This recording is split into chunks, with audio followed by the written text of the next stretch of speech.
உணர்ச்சி பூர்வமாக ஒரு நிகழ்ச்சியை எப்படி அமைக்க முடியும் என்கின்ற அளவிற்கு பெருந்திரளாக தமிழ்நாட்டிலே கூட இந்த அளவிற்கான ஆயிரக்கணக்கான மக்களை, இளைஞர்களை நாங்கள் பார்த்ததில்லை என்று சொல்லக்கூடிய அளவிற்கு மிகச்சிறப்பாக இந்த நிகழ்வை ஏற்பாடு செய்திருக்கின்ற மக்கள் வாதையினுடைய புதுவை ஒருங்கிணைப்பாளர் அன்பிற்குரிய தம்பி கோபாலகிருஷ்ணன் அவர்களே, தம்பி குரலமுதன் அவர்களே, தம்பி பாவேந்தன் அவர்களே, தம்பி மேகநாதன் அவர்களே, தம்பி கணேசன் அவர்களே, இன்னும் மக்கள் வாதையினுடைய துடிப்பான அங்கமாக இருக்கக்கூடிய இளைஞர் பெருமக்களே, இளம் பெண்களே, என் தேசத்தினுடைய எதிர்கால நம்பிக்கையாக இருக்கக்கூடிய மாணவ தம்பிகளே, தங்கைகளே, பெருமக்களே, உங்கள் அத்துணை பேருக்கும் என்னுடைய முதற்கண் வணக்கத்தை தெரிவித்துக் கொள்ளுகிறேன். அன்பிற்குரிய பெருமக்களே, இளைஞர்களே, இங்கே புதுவையிலே மக்கள் வாதை தொடங்குகிறது. அந்த நிகழ்விலே நீங்கள் கலந்து கொள்ள வேண்டும் என்று என்னை கேட்டபோது எனக்கு அவா பேரவா. காரணம் என்ன தெரியுமா? புதுவை அது தமிழகத்தை ஒட்டி இருக்கக்கூடிய, தமிழ் மக்கள் வாழக்கூடிய இன்னொரு தமிழகமாக இருக்கக்கூடிய புதுவை என்கின்ற காரணமாக இருக்கலாம். அதைவிட ஒரு மேலான காரணம், நான் புதுக்கோட்டை மாவட்டத்திற்கு, தமிழகத்திலே புதுக்கோட்டை மாவட்டத்திலே பிறந்தவன். என் ஊர் அங்கே ஒழுங்குற அமைக்கப்பட்ட அந்த நகரத்தினுடைய தெருக்கள் அகலமாகவும் நேராகவும் புதுவையை போல அமைக்கப்பட்டிருக்கிறது என்று சொல்லுவார்கள். ஒருவேளை அதனுடைய காரணமாக இருக்கலாம். அதற்கு மேலான ஒரு காரணம் உண்டு. புதுச்சேரி, புதுக்கோட்டை. நான் பிறந்தது புதுக்கோட்டை, இங்கே வந்திருப்பது புதுச்சேரி. இரண்டையுமே சுருக்கமாக சொல்லுகிற பொழுது புதுக்கோட்டையை புதுகை என்பார்கள், புதுச்சேரியை புதுவை என்பார்கள். எனவே புதுச்சேரி புதுக்கோட்டைக்கு பெரிய அளவிற்கு புதுகைக்கும் புதுவைக்கும் வித்தியாசம் இல்லை. ஒரு கை ஒரு வை என்கின்ற அளவிலேதான் இருக்கிறது. கை வைக்க வேண்டும், அப்படிப்பட்ட உணர்வை கொடுக்கக்கூடிய புதுச்சேரியாக இருக்கலாம். அந்த காரணத்தை காட்டிலும் இன்னொரு காரணம் உண்டு. என்ன காரணம் தெரியுமா? இன்னொரு காரணம், மிக முக்கியமான காரணம் இருக்கிறது. இந்த நாட்டை வேட்டைக்காடாக்கிய வெள்ளை கும்பலை வீழ்த்த பாட்டையே வேட்டாக வீசிய பாவலன் பாரதி உலா வந்த பூமி இது. அது மட்டுமா? தமிழுக்கும் அமுதென்று பேர். அந்த தமிழின்ப தமிழங்கள் உயிருக்கு நேரென்று தமிழ் பற்றை இந்த மண்ணிலே ஊட்டி வளைத்த ஒப்பற்ற கவிஞர் பாவேந்தர் பாரதிதாசன் வாழ்ந்த பூமி இது. எனவேதான் ஒருபுறம் நாட்டுப்பற்று, இன்னொரு ஞான முதல் மொழி என்று சொல்லக்கூடிய உலகத்தின் மூத்த மொழியாக இருக்கக்கூடிய என்னுடைய மொழி இந்த மண்ணிலே இருக்கக்கூடிய மக்கள் என் மொழியின் மீது பற்று கொண்டவர்களாக மாற்றுவதற்காக பாவேந்தன் இந்த மண்ணிலே உளவி பாட்டெழுதினார். எனவே நாட்டுப்பற்றும் மொழிப்பற்றும் நிறைந்திருக்கக்கூடிய புதுவை மண் என்னை இயல்பாக ஈர்த்தது. அதனால் தான் பேரவாவோடு இங்கே வந்தேன். இத்தகைய பெருந்திரள் நிச்சயமாக நம்முடைய மண்ணிலே, அது தமிழகமாக இருக்கட்டும் அல்லது புதுவையாக இருக்கட்டும், தமிழ் சமூகத்தில் மகத்தான மாற்றங்களையும் ஏற்றங்களையும் உருவாக்குவதற்கு அடித்தளமாக அமையக்கூடிய நிகழ்ச்சியாக நிச்சயமாக இருக்கும் என்று நான் நம்புகிறேன். அன்பிற்குரிய இளைஞர்களே, இன்றைக்கு இந்த தேசத்திலே எது தேவை என்று நாம் எண்ண வேண்டிய ஒரு தருணத்திலே இருக்கிறோம். இந்த தேசத்திலே மிகச்சிறந்த வழக்கறிஞராக திகழ்ந்த நானி பல்கிவாலா என்கின்ற வழக்கறிஞர் மறைந்து போனார். அவர் சொல்லுவார், இந்தியாவிலே எல்லாமே இருக்கிறது என்று சொல்லுவார். India has everything. India has ability and efficiency. It has capacity and capability.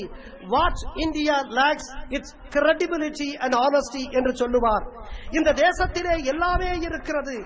அன்பிற்குரியவர்களே, பெரியோர்களே, இளைஞர்களே, மாணவர்களே, நாங்கள் நேசிக்கக்கூடிய, எப்படி பாருக்குள்ளே நல்ல நாடு எங்கள் பாரத நாடு என்று சொன்னானே பாரதி, அப்படி எங்களுடைய நேசத்துக்குரிய இந்த நாட்டிலே எல்லாமே இருக்கிறது. அறிவிருக்கிறது, ஆற்றல் இருக்கிறது, திறமை இருக்கிறது.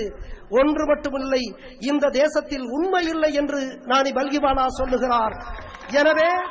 எனவே அன்பிற்குரிய இளைஞர்களே, பெரியோர்களே, இந்த தேசத்தில் அறிவும் ஆற்றலும் நிறைந்திருக்கக்கூடிய இந்த தேசத்தில் என்னுடைய தமிழ் சமூகத்தில் இன்றைக்கு உண்மையையும் நேர்மையையும் உருவாக்குவதற்காக நாங்கள் படைத்திருக்கின்ற பாதைதான் மக்கள் பாதை. எனவே எங்களுடைய பயணத்தை தொடங்கிவிட்டோம். இன்றைக்கு இவ்வளவாக ஆயிரக்கணக்கில் திரண்டிருக்கக்கூடிய மக்கள் எமக்கு நம்பிக்கையை அளிக்கிறார்கள். அன்பிற்குரியவர்களே, கேட்கலாம், இது தேர்தல் பாதையை நோக்கிய பாதையா என்று கேட்கலாம். நாங்கள் அடிக்கடி சொல்வதைப் போல தேர்தல் அரசியலை தாண்டி எம்முடைய தமிழ் சமூகம் அடுத்த தலைமுறை மேலோங்க வேண்டும் என்பதற்காக தலைமுறைக்காக உருவாக்கப்பட்ட மகத்தான இயக்கம்தான் இந்த இயக்கம்.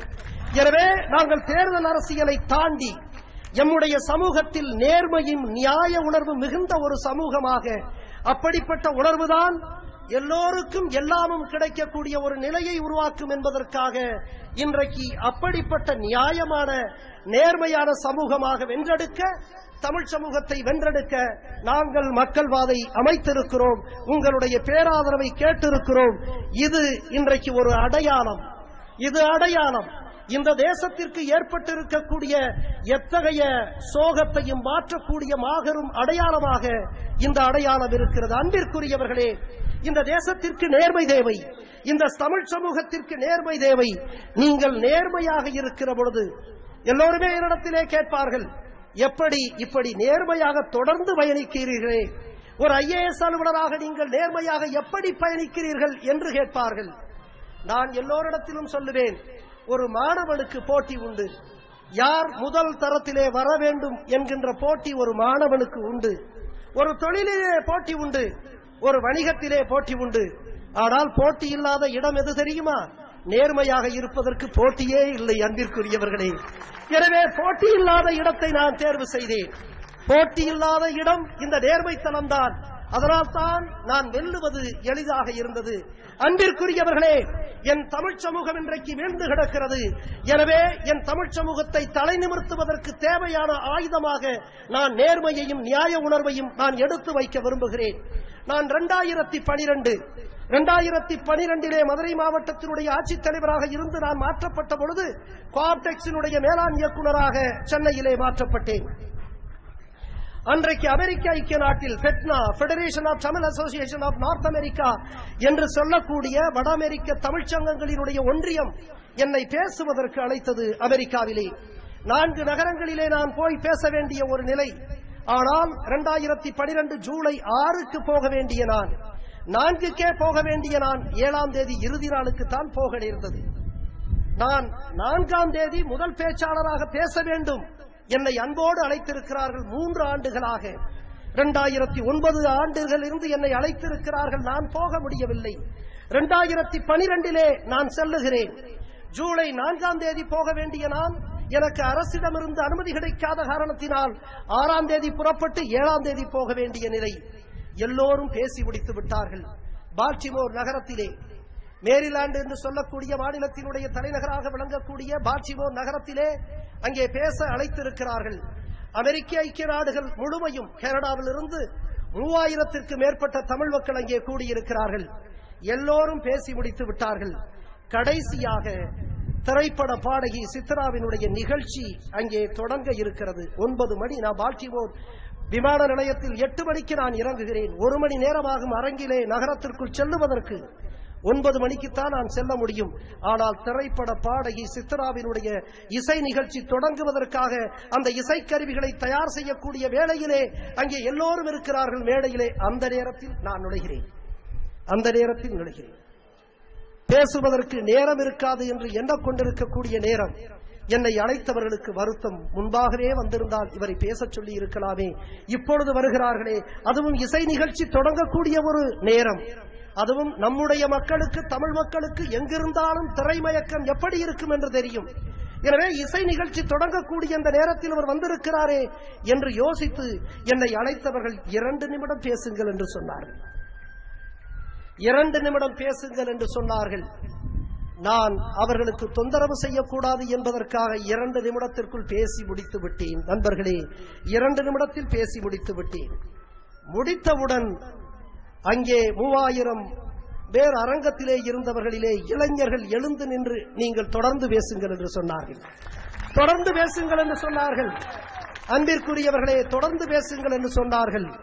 இல்லை இல்லை, திரைப்பட பாடகி சித்ராவினுடைய இசை நிகழ்ச்சிக்கு குறுக்கீடாக நான் இருக்க விரும்பவில்லை, நிறுத்திக் கொள்ளுகிறேன், அதுதான் எனக்கு மரியாதை, உங்களுக்கும் கௌரவம் என்று சொன்னேன். இல்லை இல்லை, திரைப்பட பாடகியினுடைய பாடலை 3-4 பாடல்களை நான் நீக்கம் செய்து விடலாம், நீங்கள் பேசுங்கள் என்று அந்த இளைஞர்கள் சொன்னார்கள். அதற்கு பிறகு நான் 20 நிமிடம் பேசினேன். நண்பர்களே, 20 நிமிடம் என் தமிழ் மக்களிடத்திலே அங்கே பால்டிமோர் அரங்கிலே 20 நிமிடம் பேசினேன். பேசி முடித்தவுடன் அங்கே என்ன தெரியுமா, அங்கே இருந்த 3000 பேரும் அப்படியே எழுந்து நின்று எனக்கு மரியாதை செலுத்துகின்ற வகையில் ஸ்டாண்டிங் ஓவேஷன் என்று சொல்லக்கூடிய எழுந்து நின்று கைதட்டி ஆர்ப்பரித்தார்கள். அன்பிற்குரியவர்களே, இது எதற்காக கிடைத்தது? ஏதோ தனிப்பட்ட சகாயம் என்பதற்காக கிடைத்ததா?